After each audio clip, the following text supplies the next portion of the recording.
on va bientôt terminer cette petite séquence en parlant d'une petite entreprise encore pour l'instant, mais qui ne cesse de croître et qui nous intéresse beaucoup chez nous à Osons la France. Mais pour bien vous la faire comprendre et pour parler des nouveaux modes de financement, on va d'abord regarder une petite vidéo en voyant ce qui se serait passé il y a un peu plus de 2000 ans si un ancêtre de François Gabard qu'on appelait Noé avait voulu monter son arche sans faire appel à un banquier.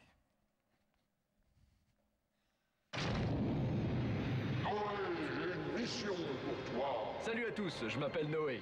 J'ai un beau projet très fédérateur, un grand bateau pour sauver tous les animaux.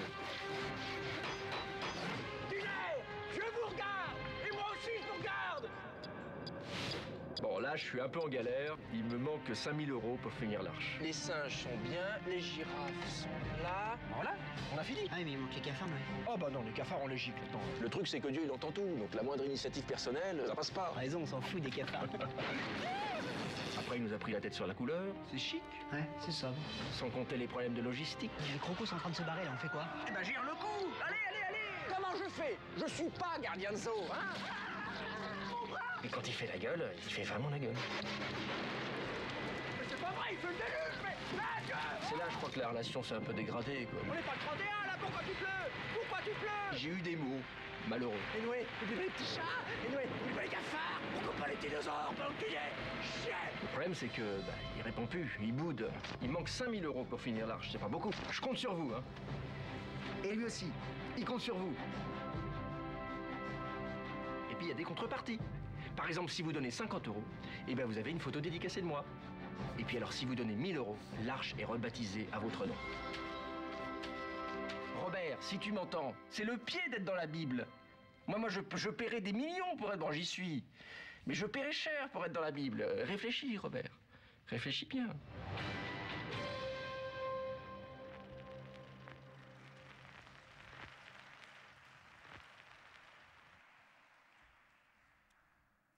Monsieur le fondateur de KissKissBankBank, Vincent Ricordo. Donc, le KissKissBankBank, c'est une plateforme de crowdfunding. Il n'y a pas de mot français, littéralement, ce serait du financement par la foule. Financement participatif, c'est le mot consacré maintenant. Alors, d'où est née cette idée, en fait? Déjà, alors, ce petit film est là pour illustrer l'historique en fait, du financement participatif. Assez clairement, ça existe depuis la nuit des temps. On n'a pas attendu l'apparition de KissKissBankBank pour s'échanger de l'argent ou pour collecter de l'argent entre nous pour réaliser des projets. Quelques exemples comme ça, à part Noé, vous l'avez appris aujourd'hui, qui avait donc financé l'arche de Noé grâce à KissKissBankBank. Vous avez des projets aussi vieux que le monde qui ont été financés par le système du financement participatif. La Statue de la Liberté, notamment, a été financée comme ça, pas par sa construction, mais enfin, il manquait du budget pour pouvoir la reconstruire sur place lorsqu'elle a été livrée. Casavette, en 58, par exemple, a financé son premier film en faisant un appel à la radio, en demandant aux New-Yorkais de financer un film qui leur ressemble. Donc vous voyez cette capacité à se projeter en fait vers l'extérieur et vers la société civile pour financer des projets, et date évidemment pas d'hier. Alors par contre, ce qui a changé ces derniers temps, vous avez dû tous vous en apercevoir, mais on a un gros outil en commun maintenant qu'on appelle le web, et puis encore plus récemment, il y a un outil qui nous permet de nous interconnecter les uns avec les autres de plus en plus facilement, de plus en plus rapidement, et qui nous permet historiquement de partager du son, des photos, des vidéos, des petits bouts de notre vie. Et on s'est dit, nous, vers 2007, que l'étape d'après Facebook, ou l'étape d'après ces réseaux sociaux qui permettent de nous interconnecter, ce serait tout simplement d'utiliser le même biais pour pouvoir réaliser nos projets entre nous et collecter de l'argent entre nous. Voilà, donc du coup, on a été petite dizaine dans les années 2008-2009 à penser à cette possibilité. Et puis, dans l'année 2009, vous avez une dizaine de plateformes, donc de crowdfunding ou de financement participatif qui sont nées dans le monde. Juste pour voir, est-ce que vous pouvez lever la main, ceux qui connaissent le financement participatif ou le crowdfunding? Ok. Ça, il n'y a pas encore très très longtemps, je veux dire, la proportion était complètement inversée, ce qui veut dire que c'est un mot qui commence à rentrer quand même assez clairement dans notre vocabulaire. Alors en 3 mots, juste pour que vous ayez une notion globale de ce que c'est, il y a 3 types de plateformes de crowdfunding. Les plateformes de dons ou de dons contre dons, comme KissKissBankBank, on va y revenir. Les plateformes de prêts entre particuliers, dont Hello Merci, qui est la deuxième plateforme que nous avons lancée il y a 2 mois. Et puis vous avez des plateformes qui ont du mal à émerger pour l'histoire réglementaire, mais ça va s'arranger bientôt, qui sont des plateformes où on pourra, où on peut, où on pourra bientôt investir directement dans des startups sur des plateformes comme les nôtres. Alors, traditionnellement, comment ça marche? Toujours de la même façon. Sur KissKissBankBank, par exemple, on est ouvert à la créativité et l'innovation, donc journalistes, designers de meubles, designers de mode, musiciens, metteurs en scène, scientifiques, explorateurs, bref, tout ce qui est lié vraiment à la créativité. Vous arrivez sur la plateforme, vous déterminez l'objectif dont vous avez besoin pour votre projet, vous présentez votre projet sur la plateforme, vous avez 90 jours maximum pour collecter l'argent. Après, vous faites feu de tout bois en dehors des réseaux sociaux, mais principalement sur les réseaux sociaux pour collecter de l'argent. Et puis, si vous avez atteint votre objectif, on vous envoie l'argent, moins la commission de KissKissBankBank. Et si vous avez, par contre, loupé votre objectif, on rembourse les internautes. D'accord? Donc, encore une fois, c'est un outil qui ne se paye, en tout cas par le porteur de projet, que si vous avez réussi à l'utiliser avec succès. Les plateformes de prêt fonctionnent à peu près de la même façon. Vous fixez votre objectif, vous venez collecter l'argent dont vous avez besoin. À la différence près avec KissKissBankBank, là, vous rendez l'argent, puisqu'il s'agit encore une fois de prêts entre particuliers. Et vous avez deux types de plateformes de prêt, soit des plateformes où vous empochez un taux d'intérêt à la sortie, soit des plateformes de prêt solidaires comme Hello Merci, où vous venez juste prêter pour la réalisation du projet. Alors dans le cas d'Hello Merci, c'est simple à comprendre, on prête, on rend. Et sur KissKissBankBank, et c'est ces plateformes-là qui cartonnent clairement le plus dans le monde aujourd'hui, c'est des plateformes qui fonctionnent sur le don contre don, où en fait chaque porteur de projet va vous donner, en fonction de ce que vous avez donné au projet, quelque chose en retour, en nature. Je donne un exemple, un réalisateur de cinéma pour un court-métrage créera ses contreparties lui-même, mais assis traditionnellement, vous aurez, parmi l'ensemble des contreparties, celles que je vais vous citer, pour 1 euro, vous serez sur le site, Internet en étant remercié, pour 5 euros, vous serez invité à l'avant-première, pour 20 euros, vous aurez les 2 premières contreparties plus le scénario dédicacé, pour 50 euros, vous aurez les contreparties précédentes plus un DVD dédicacé, pour 500 euros, une projection à domicile pour votre anniversaire, pour 1000 euros, votre nom en gros en apparition juste avant la première scène, etc., etc. Donc on est vraiment dans une logique de don contre don et dans une logique de troc. Alors qui sont les porteurs de projets? Sur des plateformes comme KissKissBankBank, encore une fois, que des créateurs ou des innovateurs. Sur des plateformes de prêt comme Hello Merci, de l'autre côté, vous avez beaucoup d'étudiants qui viennent financer leurs études, qui viennent financer leurs thèses, des jeunes gens qui viennent financer leur permis de conduire. Vous avez des micro-entrepreneurs qui ne sont pas purement dans l'innovation, comme des créations de restaurants. On a des brasseurs qui lancent de nouvelles marques de bière. On a un food truck qui se monte à Lyon. On a une ferme de montgolfière dans le 78. On a une jeune femme qui se lance dans une savonnerie bio. Et j'en passe et des meilleurs. Donc, si vous prenez l'intégralité de ces deux plateformes, vous avez, on va dire, tous les projets créatifs possibles, tous les projets innovants et les projets micro-entrepreneuriaux. Et très vite, dès qu'on sera mis d'accord avec Fleur Pellerin et surtout avec l'ACP, c'est-à-dire dans pas très très longtemps, on pourra aussi libérer un troisième type de plateforme où vous pourrez, là, non pas dans une logique de solidarité, mais toujours dans une logique de co-création, venir choisir les startups dans lesquelles vous avez investi, vous avez envie d'investir, avec des tickets qui seront un peu plus gros. Pour info, sur KissKissBankBank, le don moyen est de 50 euros. Sur Hello Merci, le prêt moyen est plutôt de 200 euros. Et sur les plateformes d'investissement pures dans les startups, ce qu'on voit aujourd'hui, les tickets moyens sont plus de 1500 ou 2000 euros. D'accord ? Mais si vous groupez l'ensemble, donc des projets innovants, des projets artistiques et culturels, des problèmes de trésorerie perso et des problèmes d'entreprise, vous vous rendez compte d'une chose quand même globalement, c'est qu'en fait, c'est en train de toucher toute l'économie de A à Z. Pour autant, il y a encore quelques années, lorsqu'on a monté KissKissBankBank, tout le monde nous disait « Bon, c'est bien joli votre truc, forcément, vous allez bien trouver 2-3 types qui vont avoir envie de prêter à 2-3 types, mais 1, ça fera jamais un business, 2, ça fera jamais un marché, et ça restera qu'ad vita aeternam une utopie. » Alors, comment se fait-il que cette utopie est passée d'une utopie à une utopie concrète et un marché réel? Je prends 2 mots pour vous l'expliquer. On n'a pas créé de machine miracle où d'un seul coup l'argent tomberait du ciel, où l'humanité serait réveillée un matin en se disant tiens, je vais devenir micro-mécène ou philanthrope. C'est encore une fois ni plus ni moins que la duplication ou le prolongement des réseaux sociaux par l'interconnectivité entre individus. Donc ça marche toujours de la même façon.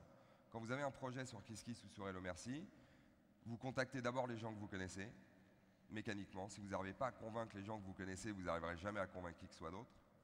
Et donc vous collectez d'abord de l'argent dans ce cercle-là. Et puis la force des réseaux sociaux, ou de l'énergie que ça vous donne parce que d'un seul coup votre projet est public, ce premier cercle va se transformer en ambassadeur et ce premier cercle va constituer un deuxième cercle, d'accord, qu'on appelle le lien faible en sociologie, versus le lien fort quand c'est votre premier cercle. Et ces gens-là, eux aussi, vont se transformer en ambassadeurs. Vous allez finir par toucher un troisième cercle de gens qui, finalement, n'ont jamais été en contact avec vous, ni directement, ni indirectement. Toujours de la même façon, lorsqu'on s'est aperçu de ça et qu'on parlait de ça aux premiers journalistes, tout le monde disait « oui, d'accord, donc ce ne sera pas une toute petite utopie, ce sera une moyenne utopie, puisque comme maman va également toucher sa collègue, au lieu d'avoir un don ou un prêt, on en aura deux. » Et on est resté longtemps avec cette impression-là, qu'on avait mis au jour des petits systèmes sympathiques, mais qui finalement rendraient service à 2-3 personnes, mais qui resteraient ad vitam une utopie. Et puis, quand même assez vite, déjà lorsqu'on s'est lancé en 2009, en même temps, il y a une dizaine de plateformes dans le monde qui sont lancées. Et puis aujourd'hui, donc on est en 2013 et on a dépassé les 1000 plateformes dans le monde le mois dernier. Il y en a à peu près une par jour qui se monte en ce moment dans le monde, donc ça va très très très vite sur les 3 segments dont je viens de vous parler. Et puis on a commencé à faire des études quand même sur ce qu'on générait vraiment comme fonds levés. Alors sur KissKissBankBank, on a quand même passé les 6 millions, on est presque à 7 millions d'euros maintenant collectés. On a reçu quand même plus de 12 000 projets. Sur Hello Merci, on a ouvert il y a 2 mois, il y a déjà 100 000 euros de prêts qui ont été échangés. C'est à peu près la vitesse à laquelle on en est sur KissKiss la première année. Donc ça va beaucoup plus vite. Et puis, en regardant les autres plateformes dans le monde, on va pas les détailler, mais aux États-Unis notamment, vous avez la première plateforme de prêts entre particuliers qui a dépassé le milliard de prêts le mois dernier. Et puis vous avez l'autre plateforme qui est la même que KissKissBankBank, mais à l'américaine, qui s'appelle Kickstarter, qui va elle aussi passer le milliard de dollars en don contre don. Et on a fini par se dire quand même de cette toute petite utopie, les chiffres commencent à grossir. Alors où est-ce qu'on en est aujourd'hui? Les chiffres consolidés pour 2012 parlent de 3 milliards de dollars, total, mondial. On parle de 6 milliards de dollars pour 2013. On a passé le millionième projet dans le monde financé il n'y a pas tellement longtemps. On parle de 6 ou 7 milliards de dollars pour 2013. Et puis le magazine Forbes a sorti une étude il n'y a pas longtemps où on estime que ce marché, donc ex-utopie maintenant, du financement participatif, aura dépassé les 1000 milliards de dollars en 2020. Ce qui veut dire que d'un épiphénomène, mais qui existe depuis toujours, le web, en greffant sa force et cette capacité à nous interconnecter, est en train de faire d'un épiphénomène d'une utopie le plus gros pourvoyeur à l'avenir d'argent échangé entre individus uniquement à des fins de créativité, d'entrepreneuriat et de création au sens large. Ce qui veut dire que c'est une véritable déferlante. Je pense que le mot n'est pas faible. Et encore une fois, il n'y a pas un seul pan de l'économie qui ne sera pas touché. Résultat, les banques se sont réveillées. Clairement, auparavant, il n'y avait pas de lien, elles ne regardaient pas trop. On était sur des métriques qui étaient tout petits. Et puis maintenant, quand même, 1000 milliards de dollars, ça met les abeilles un petit peu aux gros responsables bancaires. Et on est assujetti aujourd'hui à des tentatives de rapprochement ou de conciliabule, et c'est ce qui se passe en ce moment, d'essayer de nous poser un gros cadre bien lourd qui ressemble à celui de la finance traditionnelle pour, sous couvert de protéger l'épargne des gens, faire en sorte que finalement ce modèle qui est très disruptif rentre un petit peu dans le rang. Alors nous on est plusieurs, il y a 2 écoles dans notre économie, ceux qui veulent vraiment rentrer dans le milieu de la finance et puis l'occuper tranquillement, et puis il y a ceux comme nous qui préférons rester vraiment disruptifs et au contraire plutôt amener peut-être le marché financier de cette petite utopie à réfléchir sur ce qu'elle a généré ces dernières années, à réfléchir sur le fait que l'argent, au lieu d'être un outil, est devenu la seule valeur mondiale communément partagée, qu'aujourd'hui on fait tout et rien pour l'argent et au nom de l'argent, et que mécaniquement, si on regarde bien ce qu'on fait et ce qu'on produit nous, la vraie motivation humaine et profonde entre individus, c'est pas l'argent, c'est le partage, c'est le lien social, c'est la capacité à co-créer. Et si on donne à l'humanité les outils pour aller dans ce sens-là, plutôt que de rester sur un monde, je caricature un peu volontairement, mais ultra individualiste, ultra spécialisé, un peu parano, très cupide, on peut d'un seul coup renverser complètement la donne sans être obligé de passer une génération à faire du bourrage de crâne sur des valeurs qui seraient nouvelles, mais uniquement en laissant à disposition, encore une fois, de l'humanité des outils qui la poussent naturellement vers un pan d'elle-même qui était un peu caché, encore une fois, qui est basé sur le partage et la co-création. Je peux toujours prendre les autres. On regardera le merci à la fin. Ça. Ouais, on peut mettre le merci à la fin. Non, non, mais juste, il faut toujours prendre les applaudissements quand ils viennent. Ce forum s'appelle Osons la France, parce que c'est notre pays. Sur une économie que je connais un petit peu, qui est celle de la générosité, les chiffres Giving USA donnent 306 milliards de dollars de collecte aux États-Unis et 6 milliards en France, entreprises et particuliers réunis. Parce que nous, on a un tropisme particulier qui est que spontanément, le français aime pas trop ça. Andrew Carnegie disait un homme qui meurt riche est un homme qui a raté sa vie. Bernard Arnault dit bah moi je vais mourir riche donc mes enfants seront riches quoi. Enfin en gros, Bernard, si vous voulez venir ici, je lui souhaite de vivre très longtemps, mais c'est pas la question. Mais on voit bien que la logique du don en France, elle n'est pas spontanée. Est-ce que vous pensez que là, culturellement, il est en train de se passer quelque chose et en France et qu'on pourrait arriver. J'ai vu que Véronica Mars, quand elle a lancé sa nouvelle série, elle a lancé un appel aux dons sur Kickstarter, elle a levé 2,5 millions en une journée. Est-ce qu'on peut avoir la même chose demain sur KissKissBankBank pour éviter d'avoir Julie Lescaut à la télé, mais une industrie créative qui se crée? Oui, ça prendra du temps. Il y a plusieurs mécanismes. On a un souci avec l'argent au sens propre en France, uniquement comme mot. Et notamment, il y a une notion qui est compliquée, c'est le rapport entre l'argent public et l'argent privé.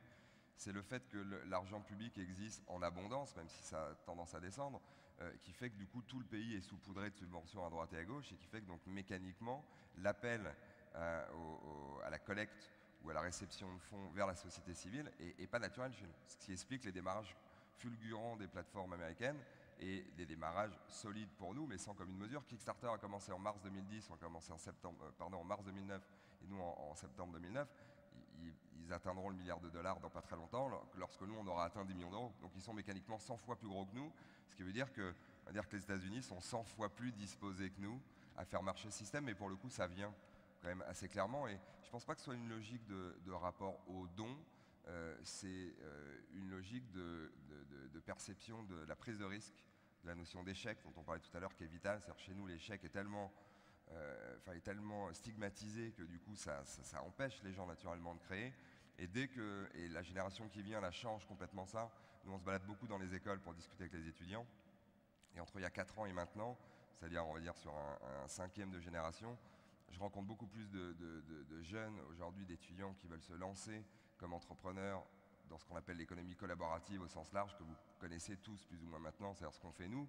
On est un peu la banque de l'économie collaborative, mais tout ce qui est couchsurfing, coworking, covoiturage, enfin, toutes ces sociétés qui nous permettent de partager des choses. C'est encore une fois une économie qui est en plein boom et dans lesquelles les étudiants vont se lancer un corps perdu. Et une fois que cette génération sera vraiment emparée de ça, que des politologues ou des sociologues ou des politiques au sens propre, du coup, viendront utiliser ces graines pour les planter très largement dans notre société, alors à jamais, je pense que la société aura très très largement été modifiée. C'est tout le mal que je nous souhaite pour la France. Merci infiniment. Merci à vous.